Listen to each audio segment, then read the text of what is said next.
Well, it's a funny thing, you know, because this whole idea of guilty pleasures for me kind of works in a sort of awkward sense because I'm Jewish, and so all pleasures are guilty. It's like it's like saying talk about wet water. You know, it's kind of a little oxymoronic. But there is one particular thing that I have a real affinity for that I like to do a lot, that a lot of people also do as well. But it's something that you're not supposed to do, and that's lying. I really, really enjoy lying.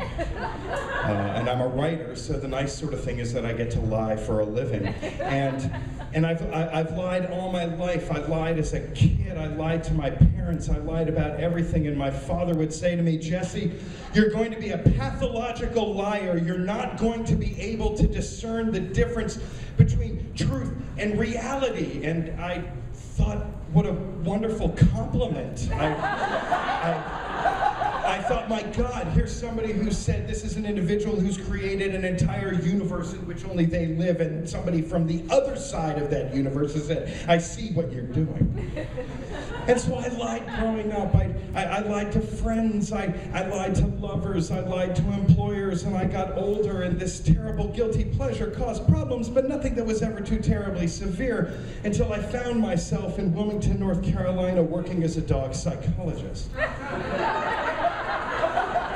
Now, the only thing that you need to be qualified as a dog psychologist is a college degree and about a year's worth of experience selling car insurance. You put the thing, you send it off, comes with. And I found myself working through a consortium of vets, working with people's pets, and lying to them, continually lying to them and taking their money, telling them if you continue, I'm telling you, if you hold your collie as if it's actually still in the womb and keep doing this, it will stop eating its own feces. I promise you, you have to keep doing this. If you look into the gentle eyes of your lab lovingly for an hour after it eats, it will stop digging in the yard. I promise. You have to just keep doing it. And I took their money and I lied to them. I lied to these people and took their money, and it was incredible. It was wonderful. Until finally I found myself in Wilmington working and doing this job, and I got a phone call from a man who said, I need you to come over to my house and take this dog off of my property. This dog is a dog that I think would work very well for you. I think that this is a dog that could help you in your work, and he has a particular skill, but it's got to be off my property today. This is a person who had been recommended by a friend that had a Chihuahua that I was working with who wanted to be a parrot. So I went over to this man's house, and I knocked on his door, and I introduced myself, and I said, listen, I have to know, what is this dog's particular skill that you think is applicable to what I do, and why does it have to be off the property today? And the man said, well, the skill is the dog talks, and it's got to be off my property today because I'm sick and damn tired of the thing. And I had this kind of moment, and I said, okay, and he said, the dog's name's Sydney, it's out in the back. So I walked around the house because he wasn't letting me in the house. And I walked around the side toward the backyard, which was enclosed with a wrought chain link fence, and there was a German Shepherd sitting there that looked like German Shepherds do when they look at people. And I knew the man must have been watching me in his house, so I got down on one knee outside of one side of the fence, and I said, so, like a good psychiatrist would, I said, I did a bit of preemptive engagement. I said, Sydney, your father tells me that you're talking too much. And the dog said, well, that doesn't surprise me.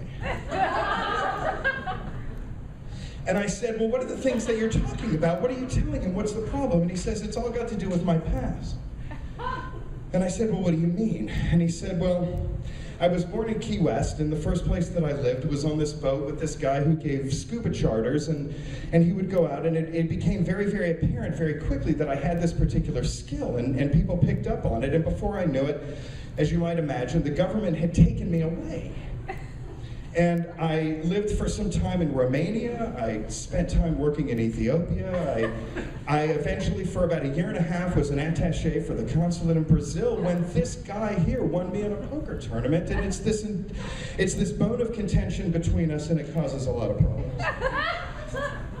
So I said, all right, hold on. And I walked back around to the other side of the house. And as I was walking around the side of the house, I could see the owner walking with me, as if he was another shade of myself, walking in a house that I did not know. And we came to the front porch of the house, and I said, this is an amazing animal, but I don't understand why you're getting rid of it. And he says, the thing has got to be out of my property today. And I said, why? And he said, let me guess. The dog told you all this stuff about Key West, the boat, Romania, Ethiopia, all that. And I said, yes. And he said, that dog's a goddamn liar. The dog is a liar. It loves to lie. Its father told it when it was a puppy, if you keep doing this, you will be a pathological liar. You will not be able to define the difference between truth and reality. And it is from one of those places that I thank all of you for letting me join you tonight.